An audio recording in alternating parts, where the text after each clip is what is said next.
24 तास एक पाऊल पुढे.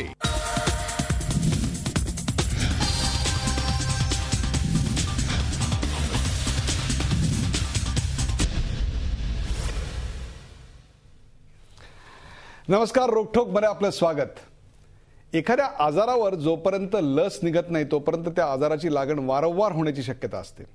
नेमकं हेच घडतंय अखिल भारतीय मराठी साहित्य संमेलनांविषयी. चिपळूणमध्ये होणाऱ्या 86व्या साहित्य संमेलनालाही अनेक प्रकारच्या वादांचं इन्फेक्शन झालंय.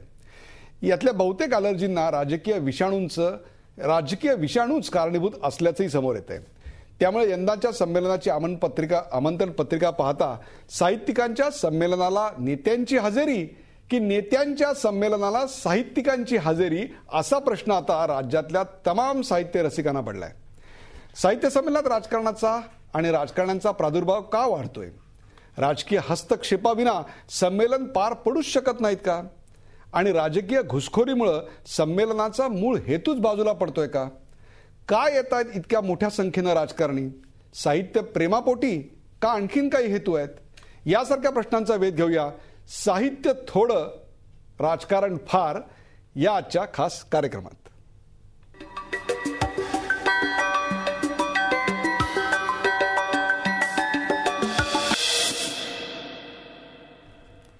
साहित्य थोडं राजकारण फार.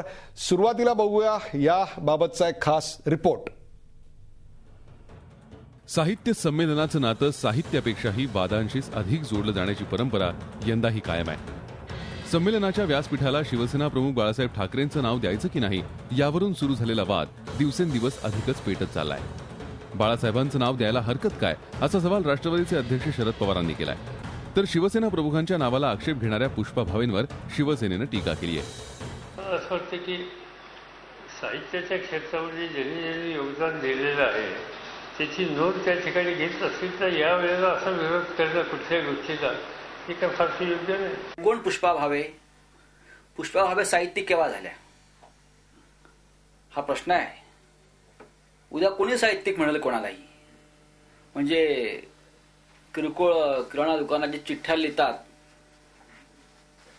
जिन्नसाच्या, ते सुद्धा उद्या साहित्यिक म्हणून म्हणतील आणि एखाद्या गोष्टीला विरोध करतील.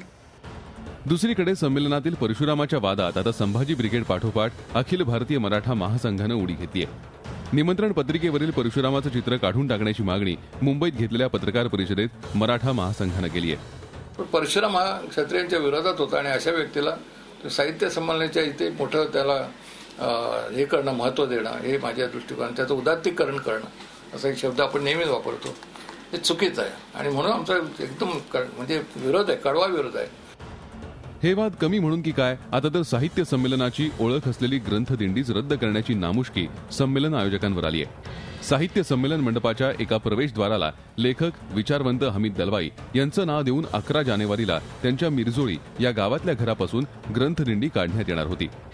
स्वतःला समाजसुधारक म्हणवणारे हमीद दलवाई हे नास्तिक होते, तसंच त्यांनी कोणत्या सुधारणा घडवून आणल्या असा प्रश्न सामाजिक कार्यकर्ते शेहनवाज हुसेन, सीरत कमिटी, सहारा वेलफेअर सोसायटी आणि स्थानिक संस्थांनी उपस्थित केलाय. आयोजकांनी मात्र नरोवा कुंजरोवा अशी भूमिका घेतली आहे. आम्ही कुठच्या वादामध्ये पडलेलं नाही, पडणार नाही. वाद नको हीच आमची बरीच भूमिका आहे. शेवटपर्यंत ही भूमिका आहे.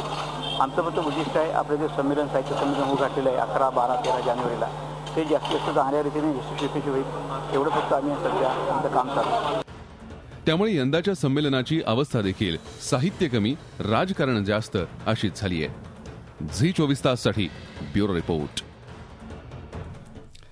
नमस्कार. साहित्य कमी, साहित्य थोडं, राजकारण फार या विषयावर आपण चर्चा करणार आहोत. या चर्चेमध्ये आम्ही नामवंत वक्त्यांना सहभागी करून घेतो, आमंत्रित केलेले आहे. माझ्या सोबत आहेत 2007च्या अखिल भारतीय मराठी साहित्य संमेलनाचे अध्यक्ष प्रख्यात लेखक अरुण साधू. अरुण साधू, आपलं स्वागत. माझ्या सोबत आहेत उल्हास पवार. उल्हास पवार हे मराठी साहित्य परिषदेचे पुण्याच्या विश्वस्त आहेत. स्वतः एक राजकारणी आहेत, त्याहीपेक्षा एक संपूर्ण महाराष्ट्र त्यांना एक रसिक म्हणूनही ओळखतो. त्यांचंही स्वागत. माझ्या सोबत आहेत राजकीय विश्लेषक, येरवड्याचे दिवस लिहिणारे कुमार सप्तर्षी.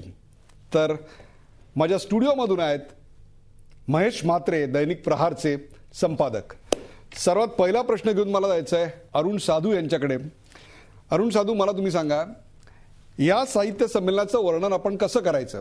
साहित्य संमेलनात राजकीय नेते का राजकीय संमेलनात साहित्यिक आले? तुम्ही आत्ता जे वर्णन केलं, जो प्रश्न विचारला की राजकारण्यांच्या संमेलनांमध्ये साहित्यिक, तो मला वाटते बरोबर आहे, मार्मिक प्रश्न आहे. कारण आजकाल असं झालं आहे खरं. आता या प्रश्नाचं उत्तर मी एवढंच देऊ शकतो.